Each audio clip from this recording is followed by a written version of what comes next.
Buenos días, amados hermanos, el Señor les bendiga.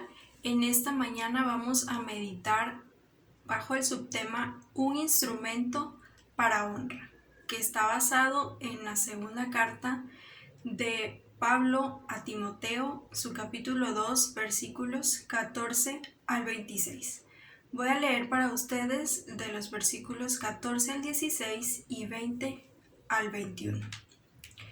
Recuérdales esto, exhortándoles delante del Señor a que no contiendan sobre palabras, lo cual para nada aprovecha, sino que es para perdición de los oyentes.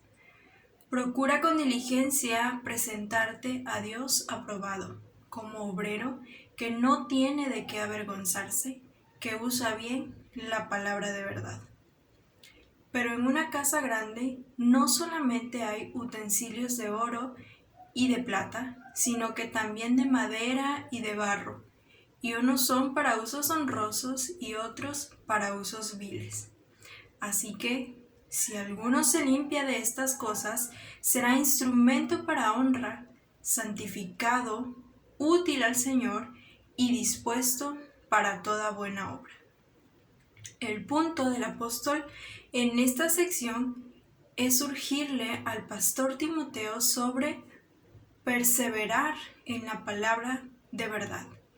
Y como resultado, la iglesia misma perseverará en la verdad. Si bien el apóstol Pablo comienza hablando acerca de un recordatorio a la iglesia, es necesario que el obispo sea el vivo ejemplo para la iglesia. En cuanto a las palabras vanas, hay dos agentes: el emisor, que es el obispo, y el receptor, que es la iglesia. A ambos se les exhorta que se abstengan de ello. Pudiéramos poner numerosos ejemplos de lo que es una conversación banal, pero parece ser que por el contexto en que la epístola va tomando forma, San Pablo está preocupado particularmente con el tipo de conversaciones que desvían de la fe. Aquellas conversaciones que no son de acuerdo a la doctrina predicada por los apóstoles y que por tal razón es perdición de los oyentes. De hecho, usa el ejemplo de Himeneo y Fileto sobre sus herejías de la resurrección mística y no corporal para sustentar su punto. Siendo este el contexto de las exhortaciones del apóstol, pasa a comparar a los falsos maestros con los verdaderos obispos como utensilios de honra y deshonra. Es pues la pureza de la doctrina lo que determina que alguien llegue a ser para el Señor un instrumento de honra. Por un lado, y en primer lugar, el obispo debe procurar con diligencia presentarse a Dios aprobado, como obrero que no tiene de qué avergonzarse, que usa bien la palabra de verdad. Este es el reto para el obispo del Señor. Hay un compromiso ante el Señor con su palabra. No importa el contexto sociocultural en que nos encontremos. No se trata de ir con la opinión popular, ni mucho menos de agradar a medio mundo con tal de tener las bancas llenas. Es un compromiso con Dios de mantenerse en la verdad. En estos tiempos, con tal de no parecer retrógradas ante los ojos de la sociedad y con el afán de ser una iglesia relevante, se han inventado estrategias y empleado métodos sobre cómo alcanzar a los inconversos de una manera en la que no se sientan incómodos con la realidad de que el cristianismo es la verdadera religión.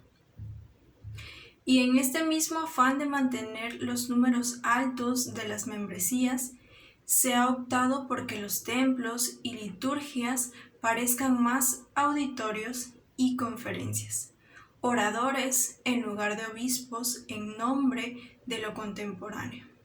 Si bien estas son las manifestaciones externas de la Iglesia, estas manifestaciones son el reflejo de lo que se enseña. Es la palabra de verdad contra la palabrería sin sentido que para nada aprovecha. Cuando la verdad no es enseñada, resulta en destrucción para la Iglesia y esto se manifiesta visiblemente. Pero además del obispo, la Iglesia también tiene que mantenerse en la palabra de verdad y evitar profanas y vanas palabrerías, porque éstas conducirán más y más a la impiedad. Es el deber de la Iglesia local el pedir obispos que sean fieles a la verdad del Señor. Cuando el pueblo se rebela en contra del Señor es porque ha permitido que los falsos maestros entren a las filas ministeriales y estos los lleven a la perdición. Si nos damos cuenta, ambos van de la mano. Los obispos fieles mantienen a la Iglesia ordenada ante el Señor, mientras que los falsos maestros pervierten a la Iglesia y viene el juicio de Dios sobre ellos. La solución es arrepentirse y pedir al Señor pastores fieles a Él para que sean guiados por sendas de justicia por amor a su nombre. Quien maneja bien la palabra de verdad y aquel que recibe la palabra de verdad es un instrumento útil en la casa de Dios. Por lo tanto, tomando las palabras del apóstol Pablo, si alguno se limpia de estas cosas, será instrumento para honra, santificado, útil al Señor y dispuesto para toda buena obra. Que el Señor les bendiga, hermanos. Amén.